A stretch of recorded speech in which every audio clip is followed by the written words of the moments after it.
अस्सलाम वालेकुम दोस्तों, पिछले कुछ दिनों के अंदर अगर आप लोग इस वीडियो के जो पिक्चर्स वगैरह थे उन्हें खूब ने आग लगाया। एक ऐसा वीडियो जिसे देखा जा सकता है कि इस मौजूदा दौर का दुनिया का सबसे बड़ा सबसे ताकतवर नेता मतलब के व्लादिमीर पुतिन, एक आम से दिखने वाले मुस्लिम स्कॉलर, शेख या आप उनको जो भी कह सकते हैं, एक मुस्लिम धर्म गुरु, उनके सामने व्लादिमीर पुतिन अदब के मामले में टोटली सरेंडर हो चुके हैं। बाकी चीजें तो छोड़ ही दीजिए, बल्कि व्लादिमीर पुतिन ने तो इन मुस्लिम स्कॉलर के सामने बैठने से भी मना कर दिया।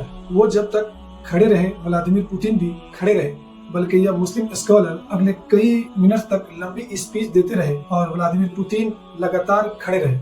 वो भी जिस अंदाज में, जिस तरह से खड़े थे, उस चीज ने दुनिया का ध्यान अपनी तरफ खींचा है, क्योंकि उनके एक्सप्रेशन वगैरह को देखकर तो ऐसा महसूस हो रहा था कि मानो जैसे बच्चे अपने स्कूल में किसी टीचर के सामने नर्वस होकर खड़े होते हैं और टीचर्स की डांट खा रहे होते हैं। इसी चीज ने ही इस वीडियो को न सिर्फ पल भर के अंदर दुनिया भर में वायरल कर दिया, बल्कि ज्यादातर लोगों को यह सोचने पर भी मजबूर कर दिया कि आखिर आम से दिखने वाले यह मुस्लिम स्कॉलर कौन है जिनके साथ पुतिन का ऐसा रिश्ता है। पुतिन इनसे इतने ज्यादा इंस्पायर क्यों है और इतने मुतासिर क्यों है। और दूसरी तरफ अगर आप लोग इन मुस्लिम शेख की स्पीच भी सुनेंगे तो उसको भी देखकर हैरानी होगी। बाकी मुस्लिम स्कॉलर से उलट इनकी छोटी स्पीच में ही आप लोग को world war 3, Ukraine, Palestine, Israel का मैटर, मिडिल ईस्ट की बाकी मुसीबतें और क़यामत का आना, दुनिया का खत्म होना, हर चीज का जिक्र मिल जाएगा। साथ ही इन्होंने अपनी इस स्पीच में व्लादिमीर पुतिन और उनके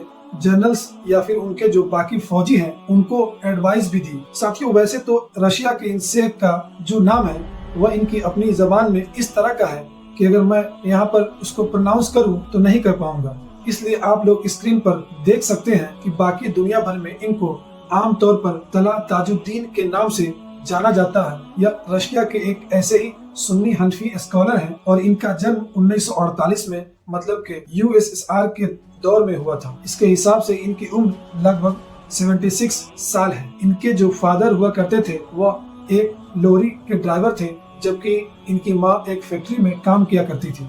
इन्होंने जो अपनी दीनी तालीम हासिल की थी वह बुखारा से हासिल की थी, जबकि बाद में अपनी इस्लामिक हायर एजुकेशन के लिए यह दुनिया के मशहूर मिस्र के अल अजहर यूनिवर्सिटी गए और वहाँ पर भी और धीरे धीरे वक्त गुजरा और फिर अपनी काबिलियत के बलबूते पर यह इतना ज्यादा ऊपर बढ़े और इतनी ज्यादा शोहरत पाई कि रशिया के ग्रैंड मुफ्ती ही बन गए। मतलब कि पूरे रशिया के सबसे बड़े मुफ्ती।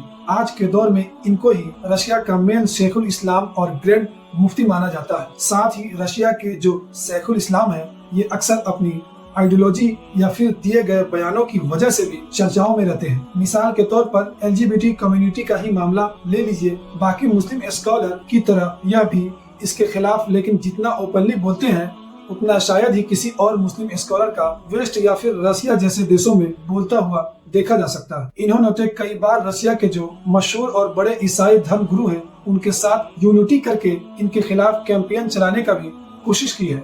बल्कि एक दो बार जब इससे रिलेटेड कोई परेड वगैरह प्लान की गई थी तो अपने सपोर्ट के जरिए से ही और ईसाइयों की यूनिटी की मदद से इसको काउंटर करने का फैसला किया था। इसके अलावा रशिया यूक्रेन के ऊपर जो अटैक था उसको भी इन शेखुल इस्लाम ने खुलकर सपोर्ट किया था और इसको एक जायज कदम करार दिया था। साथ ही रशिया के यह ग्रैंड मुफ्ती यूरेशियन आइडियोलॉजी पर भी यकीन रखते हैं। मतलब कि इनके मुताबिक रशिया न तो यूरोप से बिलोंग करता है और न ही एशिया से, बल्कि हिस्टोरिकल रशिया अपनी एक अलग पहचान और यह अपने आप में एक अलग सिविलाइजेशन है। अगर आप लोग इंटरनेट पर इनके नाम को सर्च करेंगे और इनकी पुरानी जिंदगी को खंगालने की कोशिश करेंगे तो आप पाएंगे कि ये अक्सर ही वक्त वक्त पर व्लादिमीर पुतिन के करीब नजर आएंगे। पहले भी कई बार व्लादिमीर पुतिन या तो इनसे मिलने जा चुके हैं या इनको मिलने बुला चुके हैं। मतलब इनकी मीटिंग या फिर प्राइवेट कन्वर्सेशन इंटरनेट पर नजर आती है। मौजूदा होने वाली स्पीच पर भी नजर डाली जाए तो इनमें से शेखुल इस्लाम ने सबसे पहले जो रशियन ट्रूप्स हैं जो ऑलरेडी यूक्रेन वॉर में उलझे हुए हैं उनको मोटिवेट करने के लिए फलस्तीनी लोगों के स्ट्रगल का जिक्र किया। इसके अलावा व्लादिमीर पुतिन की उन अल्फाजों को भी दोहराया, रशिया को काउंटर करना या फिर उसको तोड़ना नामुमकिन बात है। उन्होंने कहा, हमने हर सेंचुरी में यह प्रूफ किया है। हम पेरिस पहुँचे, बर्लिन पहुँचे और स्टॉकहोम पहुँचे और अब कोई भी बॉर्डर हमारी मिसाइल रेंज से बाहर नहीं है। इसके आगे उन्होंने कहा कि तमाम रशियन लोग इंक्लूडिंग मुस्लिम इस बात पर यकीन रखते हैं कि हम ही जीतेंगे क्योंकि सच्चाई हमारे साथ है। उन्होंने कहा अब तो सिर्फ हमारा संविधान ही रिस्टोर नहीं हुआ बल्कि फेथ इन गॉड को रिकॉग्नाइज किया जाने लगा है।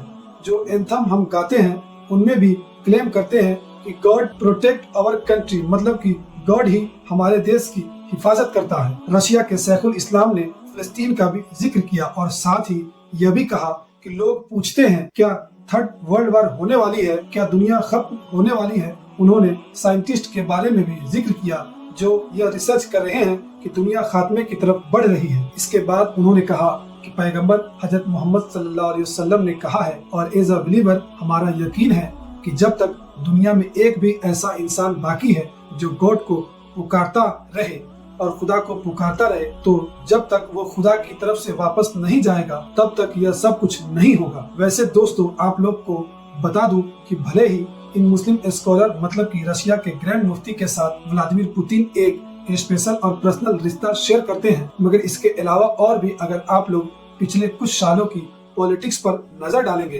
तो पाएंगे कि व्लादिमीर पुतिन स्कॉलर या फिर मुस्लिम रिलीजन से जुड़ी बाकी चीजों की भी काफी करीब नजर आएंगे। मिसाल के तौर पर अभी कुछ वक्त पहले भी कुछ ऐसे ही विजुअल सामने आए थे जिसमें देखा जा सकता था कि व्लादिमीर पुतिन चेचन्या के कादिरों के साथ एक कुरान के पास खड़े हुए। वहां पर उन्होंने न सिर्फ उसको बड़े अदब से चूमा बल्कि बड़े ही केयरफुल और अदब के साथ उसको हाथ में भी लिया। उससे पहले जब यूरोप के कुछ देशों में फ्री स्पीच के नाम पर पैगंबर सल्लल्लाहु अलैहि वसल्लम की गुस्ताखी को लेकर काफी चर्चाएं हो रही थी, उस वक्त भी व्लादिमीर पुतिन ने इस मैटर पर सख्त स्टैंड लिया था। अब इन तमाम चीजों को लेकर व्लादिमीर पुतिन के दिल में क्या है यह तो कोई नहीं बता सकता, लेकिन हाँ, इन तमाम चीजों के जो पॉलिटिकल फायदा है वह यह नजर आता है कि रशिया की एक बहुत बड़ी आबादी और अब मुस्लिम आबादी है। रशिया एक ऐसा देश है जो दुनिया में सबसे ज्यादा जमीन रखने के बावजूद भी पॉपुलेशन